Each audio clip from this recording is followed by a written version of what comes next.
We need, though, to talk about the Callan Ward free kick at the end. Now, as you know, Finey, I hate focusing on individual decisions. And I think it's very likely that GWS would have bobbed up with the goal and won it anyway. But I felt that in the context of the game, I felt actually even in a normal game situation, it was barely there. But I thought particularly in the context of how the game had been umpired, when you consider what happened to Jacob Townsend, and he didn't even get a free kick. He was out of the game with concussion.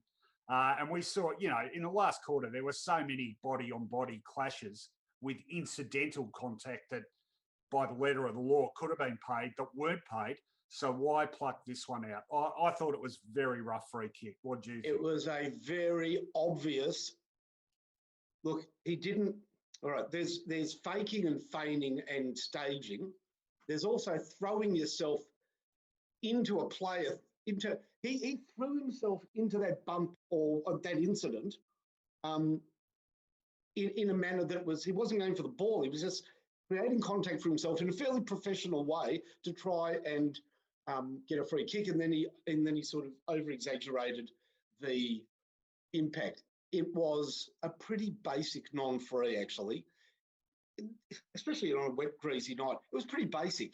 It wasn't a free. He wasn't really going for the ball. He was looking to get the umpire's attention. It was a poor decision. It really was. And that just on that, I mean, you often see when a player exaggerates contact that they will deliberately not pay the free. And that surprised me.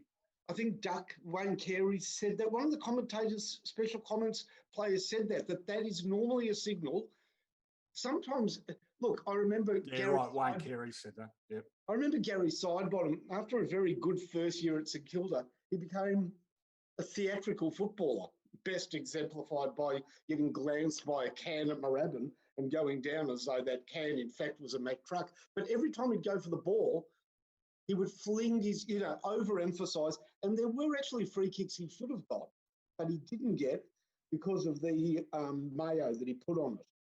I couldn't agree more. I thought if Callan Ward was going to get a free kick, he's not going to get it now because he's just put the tutu on.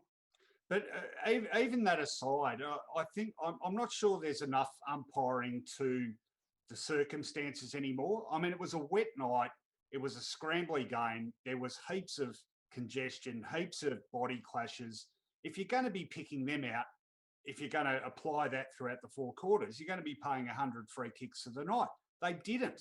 I thought by and large, most of the frees that were paid were probably there. So why suddenly pull out one that borderline?